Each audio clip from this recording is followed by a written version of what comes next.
ලෝකයේ අටවන පුදුමය වන සීගිරිය ඊටාම සුවිශේෂී නිර්මාණයක් බව ඔබ අපි හැමෝම දන්නවා. ඊටා ඉහළ තාක්ෂණයක් මේ සඳහා භාවිතා කරලා තියෙනවා.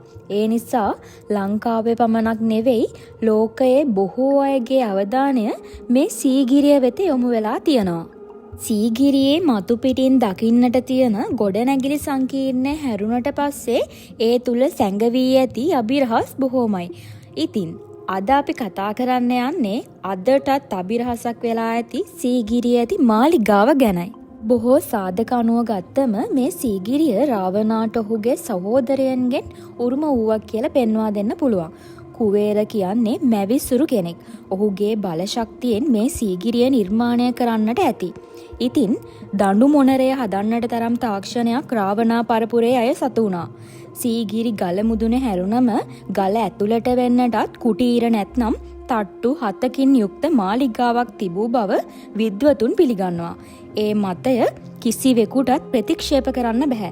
මොකද ඒ බව තහවුරු කරන්න පුළුවන් ජීවමාන සාක්ෂි දැනටත් හමු වෙලා තියෙනවා. සීගිරි ගල අඩි 600ක් පමණ උසයි. ප්‍රායෝගිකව ගත්තොත් මේ වගේ උස්ස තැනක ඉන්න එක නම් හරිම අපහසුයි. මොකද වර්ෂා කාලයේ ඇද හැලෙන මහ වර්ෂාවත් එක්ක මහ අකුණු තත්වයන් ඇති වෙනවා. ඉතින් සීගිරියේ මුදුනේ මාලිගයේ ඉන්න එක හරිම අනාරක්ෂිතයි. ඒ වගේම පායන කාලයේදී අධික හිරු රශ්මිය සමග දැනෙන රස්නය නිසා ඒ මාලිගයේ ඉන්න එක අපහසුයි. ඒ නිසා ජලමල් උද්‍යානයේත් මාලිගා දෙකක් පැවතිලා තියෙනවා. මේවා හඳුන්වන්නේ සීතල මාලිගා කියලා. ඒකට හේතුව තමයි මේ මාලිගාව අවට දිය අඟලක් පැවතීම නිසා මාලිගාවට හමන සුළඟින් නිතරම ජල වාෂ්ප අඩංගු සීතල සුළඟක් හමනවා. මේවා දැව වලින් නිර්මාණය කළ බව තමයි කියන්නේ. ඒ කාලේ මහරජතුමෙක් සීගිරි ගල මුදුනට දහදිය පෙරාගෙන ගියා කියලා සිතන්න පුළුවන්ද? කොහෙත්ම බෑ. මොකද රජ කියන්නේ බොහෝම සුවපහසුවට. ඒ වගේම රජු දෝලාවකින් ගියා කියන්නත් බෑ. මොකද පොඩ්ඩ ලිස්සුවොත් රජතුමයි දෝලාවයි දෙකම බිම. ඒ නිසා පිළිගන්න වෙන්නේ අනිවාර්යෙන්ම ගල ඇතුලේ උමගක් තිබුණු බව. ඒ වගේම කරකටක යන්ත්‍රයක් ආධාරයෙන් ඉහළට යන්න භාවිත කරපු සෝපානයක් තිබුණ කියලා විශ්වාස කරනවා. මේ කරුණු එක්ක ගත්තාම එය යම් තාක් දුරට විශ්වාස කරන්න පුළුවන්. පණ්ඩුකාභය රජුගේ ආරක්ෂකයෙකු වුණු චිත්‍රරාජත් මේ සීගිරියේ වාසය කළා කියලා කියනවා. එතකොට දීඝගාමිනීට චිත්‍රා කුමරිය හමු වෙන්න ඔය එක්තැම්ගය තරණය කරන්න මේ කරකටක යන්ත්‍රය චිත්‍රරාජගෙන් උදව්වට ලැබුණා කියලා කියනවා. එතකොට මේ යන්ත්‍රය ගැන අපිට යම් විශ්වාසයක් ගොඩනගා ගන්න පුළුවන්. නමුත් ඉතිහාසය තුල මේ යන්ත්‍රය ගැන නම් තවමත් හෙළිදරව් වෙලා නැහැ. විශාල පර්වතයක් හාරලා ගල ඇතුලේ මේ වගේ නිර්මාණයක් කරන්නට බෑ කියලා කාටවත් කියන්න බෑ. ඒ තරම්ම සීගිරි බලකොටුවේ භාවිතා කරපු නිර්මාණ තාක්ෂණය අතිවිශිෂ්ටයි. පුරාවිද්‍යාවේ පියා විදියට සැලකෙන HCP බෙල් මහත්මයාට තමයි අද වෙනකොට මේ වටිනා උරුමය හෙළයන්ට අහිමි කළා කියලා චෝදනාව එල්ල වෙන්නේ. මෙතුමා බ්‍රිතාන්‍ය ජාතිකයෙක්. බ්‍රිතාන්‍යයන් අතීතයේ ඉඳන්ම අපේ රට විනාශ කරපු ජාතියක්. අපේ වටිනා දේ අරගෙන සිංහලයා නැත්තටම නැති කරපු ජාතියක්. අපේ වස්තුව කොල්ලකන්න ඔවුන් දැඩි උත්සාහයක නිරත වුණා. 1890 කාලයේ බෙල් මහතා රජයේ ආදායම් බදු දෙපාර්තමේන්තු නිලධාරියෙකු ලෙස සේවය කරන කාලයේදී තමයි සීගිරිය මුලින්ම ගවේෂණයට ලක් වෙලා තියෙන්නේ. ඉතින් එතුමා විසින් මේ දොරටු අසල ඇති පාද සලකුණු දෙක සිංහයෙකුගේ කියලා සලකා සිංහ ద్వාරය ලෙස හඳුන්වනු ලැබුවා. අද වෙනකොට මේ පාද දෙක සිංහයෙකුගේ නොවන බවට විද්වතුන් තහවුරු කරගෙන තියෙනවා. අපේ මිනිස්සු සීගිරියේ දොරටුව ළඟ දකින්න තියෙන ගුරුලාගේ පාද සිංහයෙකුගේ පාද විදියට පිළිගන්නවා. නමුත් බොහෝ විද්වතුන් ඇඟිලි 3ක් තියෙන මේ පාද සිංහයෙකුගේ නොවන බව ප්‍රකාශ කරනවා. මේ පාද අසල ස්ථානයක ගල් ඇතුලේ මාලිගාවට ඇතුල් වෙන්න උමගක් තිබිලා තියෙනවා. අවසනාවකට සුද්ධ නිසා අද අපිට අපේ ඉතිහාසයේ බොහෝ තැන් දකින්නට ඉතිරි වෙලා නැහැ. මේ පාදස්සල සීගිරි ගල ඇතුළට යාමට තිබූ මග ඔස්සේ බෙල් මහතා හා තවත් පිරිසක් ගල ඇතුළට ගිහින් තියෙනවා. අත්දැකීමට මුහුණ දීපු මහලු පුද්ගලයා කියන විදියට මේ ගල ඇතුලේ මාලිගයේ තිබුණු වටිනා පුස්කොළ පොත් හා වෙනත් වටිනා කෞතුක භාණ්ඩ රැසක් නැවක පටවා බ්‍රිතාන්‍යයට ගෙන ගොස් තිබෙනවා. ඒ විතරක් නෙවෙයි අපේ වස්තුව කොල්ලකා සිංහලයින්ට ඒ කිසිවක් දැකීමටවත් ඉඩ නොතබා එවෙලේම ඒ දොරවල් සිමෙන්ති දමා වසා තිබෙනවා. සීගිරිය යක්ෂයාගේ ආරක්ෂාව යටතේ තිබුණා කියලයි සලකන්නේ. ඔය නිදන් ගැනීම සම්බන්ධයෙන් කතාවලදී අපි අහලා තියෙන විදියට එක් සාප මිනිස්සුන්ට වදිනවා. බෙල්ට සහාය වූ සියලු පුද්ගලයින්ටද සිදු වී ඇත්තේ අකල් මරණයන්ය.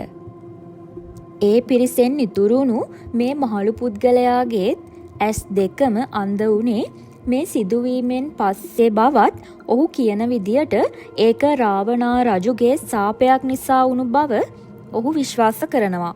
බෙල් විසින් සීගිරි මාලිගාව ඇතුලේ තිබූ වටිනා වස්තුන් තම රටට ගෙන ගිය බව අපිට පිළිගන්නම සිදු වෙනවා. ඒ කාලේ ඇත්තටම පුරාවස්තු මංකොල්ලයක් සිදු වෙලා තියෙනවා. සීගිරි ගල ඇතුලේ මාලිගයක් තිබුණු බවට තවත් ජනප්‍රවාදයක් අපිට දැනගන්න ලැබෙනවා. ඒ රාවණා රජුගේ පුතා ඉපදුණු දවසේ අකුණු කිනි හෙවත් හෙන දේවතාවයට වඩා මහ හඬකින් තමයි අඬලා තියෙන්නේ. ඉතින් ඔහුට නම තියලා තියෙන්නේ මේඝනාද කියලා. මහා බ්‍රහ්මයා ඉන්ද්‍රජිත් කියලා නම තියලා තියෙනවා. ඒකට හේතුව තමයි කාලයක් ඉන්ද්‍ර දෙවියන් මේ සීගිරි මාලිගාවේ පොළොවෙන් පහළ මන්දිරයක හිර කරලා තියෙනවා. ඒ නිසා මහා බ්‍රහ්මයා ඉන්ද්‍ර දෙවියන් දිනූ කියන අර්ථය දෙන්න මේඝනාද කුමාරයාට ඉන්ද්‍රජිත් කියලා නම තියලා තියෙනවා කියලා ජනප්‍රවාදයේ සඳහන් වෙනවා. මේ කියන පොළොවෙන් පහළ මන්දිරය ගල් ඇතුල් මාලිගාව කියලා හිතන්න පුළුවන්. රාවණා රජුට තිබුණු මාලිගාවලින් අනිත් මාලිගා ඔක්කොම ගිලා බැස්ස කියලා රාජාවලියේ සඳහන් වෙනවා. ඒ අනුව ඉතිරිව තියෙන එකම මාලිගය තමයි මේ සීගිරිය. නමුත් ඒ තුල අපි නොදත් සැඟවුණු අභිරහස් නම් තවත් බොහෝමයක් ඇති. ඒ අතරින් සීගිරිය ඇතුළත නිර්මාණය වූ විදිය පුදුම සහගතයි. සීගිරි ගියපු හැමෝම දැකලා ඇති සීගිරි ගල මුදුනේ වතුර පොකුණු හදලා තියෙනවා. මේ පොකුණු යොදාගෙන තියෙන්නේ ජලය එක්රැස් කරලා තියාගන්න. ඉතින් මේවා පහළ ඉඳන් වතුර ගේන්න පුළුවන් විදිය ක්‍රමයකින් නෙවෙයි පුරවන්නේ. මේ පොකුණු පිරෙන්නේ වැහි වතුරෙන්. වැහි වතුර පිරිසිදුයි. මේ පොකුණු ගල් වලින් හදපු නිසා පස් වලින් හදන පොකුණු වල වගේ ජලය පොළොවට උරා ගන්නේ නැහැ. විශාල පොකුණු නිසා එක වර්ෂාවකට පස්සේ අනිත් වර්ෂාව එනකම්ම සෑහෙන ප්‍රමාණයක් ජල පොකුණු වල ඉතුරු වෙනවා. මේ ගැන හරි සාක්ෂි නැති නිසා හරියටම කියන්න අපහසුයි. මීට අවුරුදු දසදහස් ගණනකට කලින් සක්විති රජුගේ කාලයේ සීගිරිය කියන්නේ ගිනි කන්දක්. මහතරු රජුගේ යුගයෙන් පස්සේ මේ සීගිරිය පිපිරීමකට ලක් වුණා. ගිනි කඳු පිපිරීම නිසා පර්වතය ඇතුලේ කාලයත් සමග කුහරයක් නිර්මාණය වුණා. ඉන්පසුව සූර්ය වන්දනාවට යන මිනිසුන් මේ කුහරය ඇතුලින් පර්වතයේ මුදුනට නැග්ගා.